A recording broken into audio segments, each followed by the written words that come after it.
2 The Redline Productions proudly presents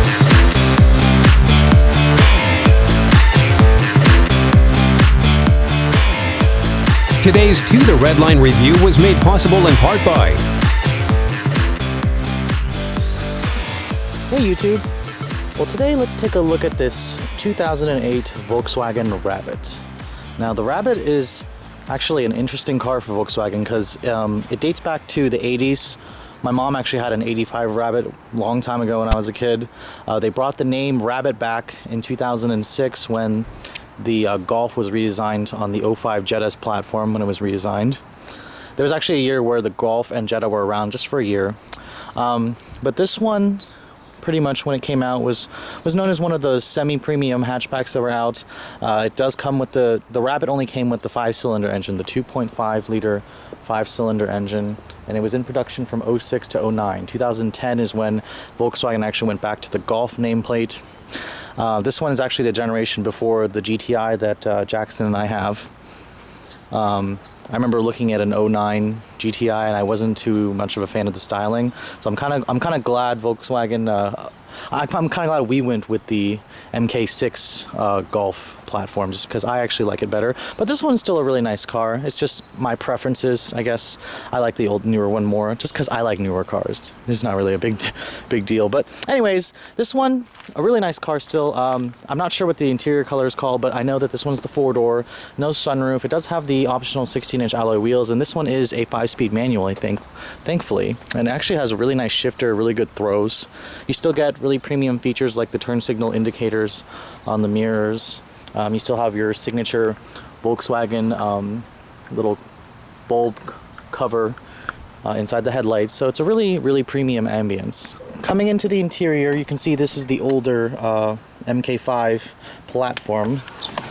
The key for this vehicle is actually slightly different than the key that's on the newer ones. The emblem got smaller. They use a different material versus the older key. I'll just show you guys right now.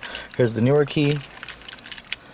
Here's the new one, and there's the old one. So you can see materials are slightly a little different, and it just looks it feels better in your hands versus this one. But it's a scorching 105 degrees out here right now, so let me turn the AC on, or 102. You can hear that's the 5-cylinder engine coming on. Doors sound typical German. The GTI that we have still sounds just like the doors, so they have a really nice solid feel when they shut. The interior in here is really nice. You still have this really soft touch, high quality graining on the dash. The hood, or the gauge hood, is also soft touch. The door panels are all soft touch with aluminum trim. This feels like aluminum. It's hot like aluminum, really hot. It's padded right here where your elbows are gonna go. All 4 of the windows are fully automatic, so they didn't skimp there, and the mirrors are still heated. You still get 5-level heated seats in this vehicle. I definitely like the touchscreen navigation, or the touchscreen radio interface of the newer one.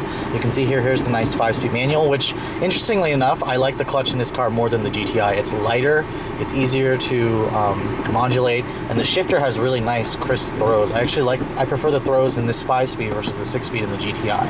You can see real aluminum trim there. The glove box is pretty nice size, and it has a nice felt material lining it.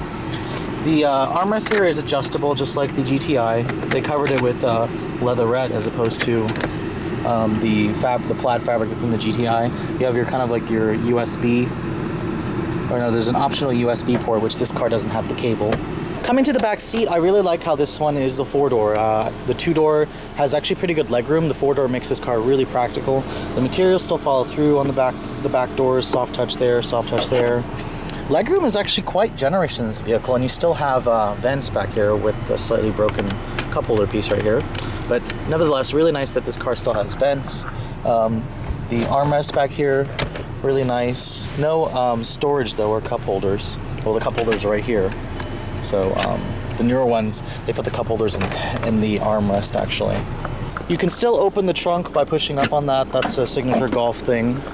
And really nice cargo area, really nicely finished still. The seats fold down. There's no cargo cover on this one like the GTI that we have though. You can see there's the little rabbit emblem.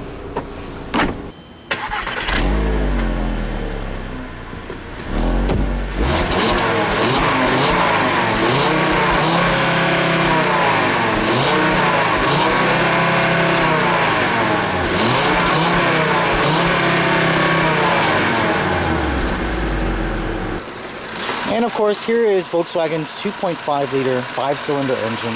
Essentially, you could look at it as half of the engine that's in the Lamborghini Gallardo, except it doesn't make half the power.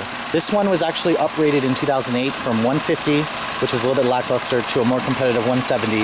Volkswagen is still using this engine. It's a very torque-rich engine, makes 177 foot-pounds of torque, 30 less than what's in the GTI, and 30 less horsepower as well. But nevertheless, it's an interesting sounding 5-cylinder. You guys will definitely hear that in the test drive. It's very torquey though, so if you like off-the-line punch, this car's engine definitely delivers. Gas mileage stands at 22.29 with the 5-speed manual, and a 6-speed automatic is optional. Anyways, let's go on to see how this car drives with the 5-cylinder and the 5-speed manual. I'm going to turn the AC down a tad just because fan speed can get noisy, but the driving position here is really nice. I like the seats in this car more than the GTI. I mean, they don't have as much bolstering extension, but they're more comfortable, and the recline height is actually right, because if you guys remember watching my GTI video, I said that the seat was reclined like this too much. This one's actually really perfect. I don't like the steering wheel as much in this car, just because I've gotten so used to the flat bottom wheel that's leather wrapped in GTI, but nevertheless, I mean, this is a Golf Rabbit. This is the economy version. So I gotta lower my expectations a little bit. But anyways, what I do like is the shifter. The shifter is better than the GTI, at least in my opinion. And it gives you a really nice visibility of the road. This car still drives really nice, despite the fact that this is kind of just like the entry level, you know, commuter car as opposed to the sporty compact that I have. I definitely like the gauges more in the newer one, but this one kind of lights up with that classic purple, bluish, red glow that the new one doesn't have anymore.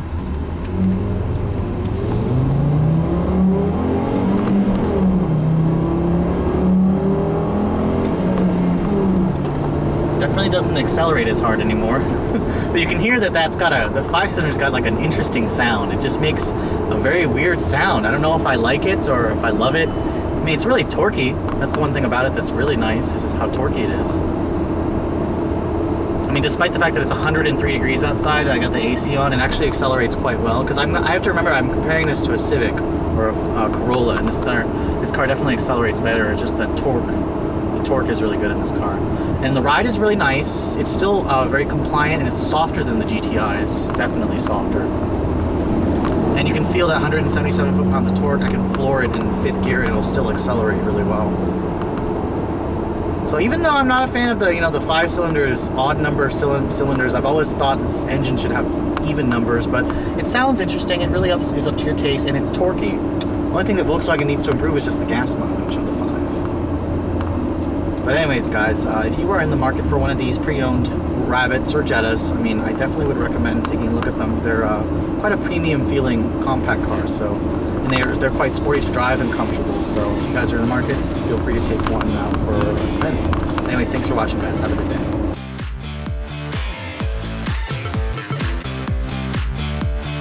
Yeah, here's some legal stuff for you. The views and opinions expressed in the following video may not necessarily reflect those of the title-holding automotive dealer or the entity they represent. All videos are filmed with permission by a professional driver on a set course with the collaboration and assistance of local law enforcement authorities. Do not attempt. Logos and brandings of vehicle manufacturers, dealerships, and online social media sites are the sole property of their respective representation used with permission. The The Redline logo, soundtrack, and web resources, as well as all other associated media, are copyrighted intellectual property of The Redline LLC. All rights reserved.